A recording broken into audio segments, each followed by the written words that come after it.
হযরত আবু হুরায়রা রাদিয়াল্লাহু তাআলা আনহু রাসূলের সামনে এসে কাঁদতেছেন। হুজুর বলছেন, আবু হুরায়রা কাঁদো কেন? কাঁদো কেন?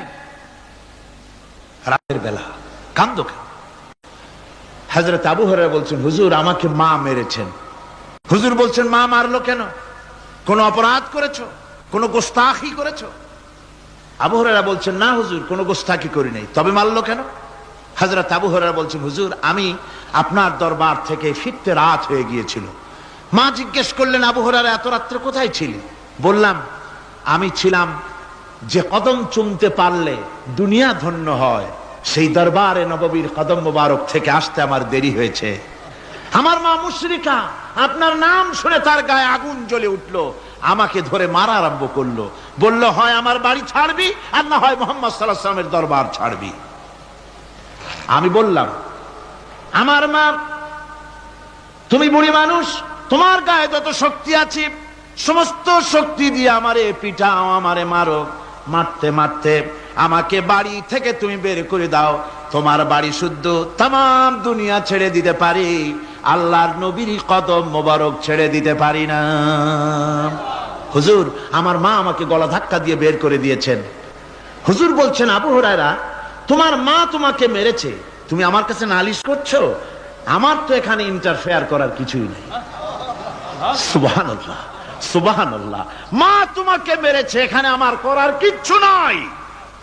বিশ্ব নবী বলছেন, এত বড় পাওয়ারফুল নবী, লেজিসলেটিভ পাওয়ার, সারে আল্লাহ তাকে বানিয়েছেন শরীয়ত প্রণেতা।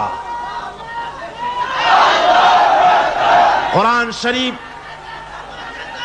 কোরআন শরীফে শুধু হালাল ও হারামের, হালাল এবং হারামের, বৈধ এবং অবৈধের সীমারেখা শুধু কোরআনই ঠিক করেনি, রাসূলের জন্য আল্লাহ ছেড়ে দিয়েছেন।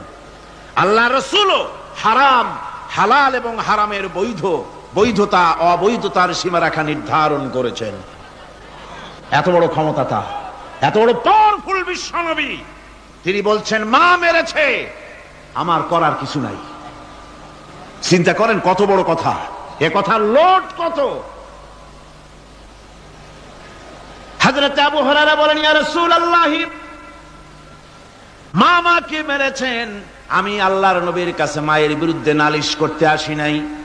বললেন, কেন এসেছো?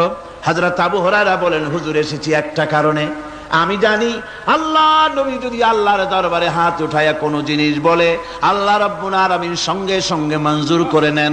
হুজুর আমি এসেছি, মেহেরবানি করে দোয়া করুন আমার মাকে যেন আল্লাহ হেদায়েত নসিব করে দেন। আল্লাহ নবী হাত উঁচু করে বললেন, আল্লাহুম্মা হিদি উম্মা আবি হুরায়রা, আয় আল্লাহ আমি দোয়া করি আবু হুরায়রার মাকে তুমি হেদায়েত নসিব করে দাও। রাসূলুল্লাহ দোয়া করছেন আর আবু হুরায়রা সমানে দৌড়াচ্ছেন। তিনি দৌড়াচ্ছেন, পেছন থেকে কয়েকজনে আবু হুরায়রার জামা টেনে ধরেছে, দৌড়ো। তাদের জানা আবু হুরায়রা খুব ভদ্রলোক মানুষ, কোন ঝড় ঝামেলার মধ্যে থাকে না, রাগ সাগ করে না, চিৎকার মারে না, দৌড় মারে না, এত ভদ্র শরীর, দৌড়ায় কেন? না জানি কোন বিপদ বুঝি ঘটে গেছে। পিছন থেকে জামা টেনে ধরে বলে, দৌড়াও কেন? হযরত আবু হুরায়রা জামা সাহাবীর হাত থেকে ছিনায় নিয়ে বলেন, জামা ছেড়ে দাও, আমাকে দৌড়াতে দাও। আমি দৌড়াইয়া বাড়ি যে দেখতে চাই, আমি দৌড়াই আগে আমার বাড়ি পৌঁছতে পারলাম না, আমি যাওয়ার আগে আমার আল্লাহর নবীর দোয়া আমার বাড়ি পৌঁছে গেছে, আমি এইটা দেখতে চাই। হযরত আবু হুরায়রা বাড়িতে গিয়ে দরজা নক করলেন, ভেতর থেকে আওয়াজ এলো, কে? হযরত আবু হুরায়রা বলেন, মা আমি তোমার আবু হুরায়রা ফিরে এসেছি। মা বলছেন, বাবা অপেক্ষা করো, দরজা খুলতেছি।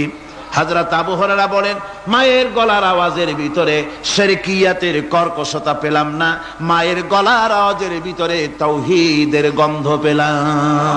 আমার মনে হলো নবীর নিক্ষিপ্ত তীর তার নিশানায় পৌঁছে গেছে। কিছুক্ষণ পর মা আমার বেরিয়ে এলেন, মাথা থেকে চুলের থেকে বুড়ি মানুষ, সাদা চুলের ভিতর থেকে পানি পড়তেছে।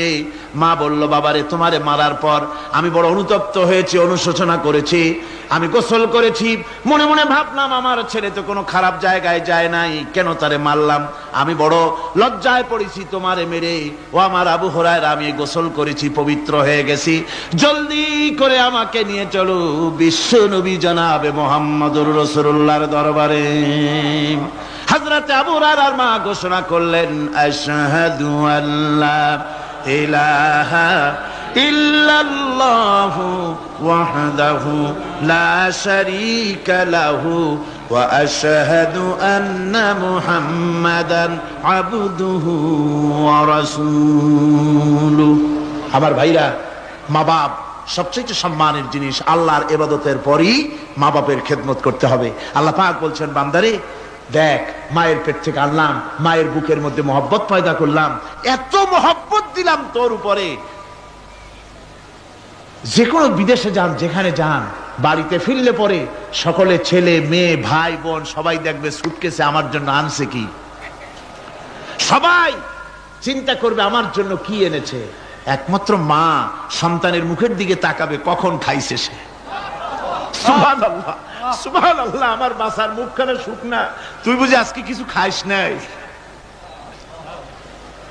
বিদেশে যেসব সন্তান থাকে, মা কাটা কবুতরের মতো ছটফট করে।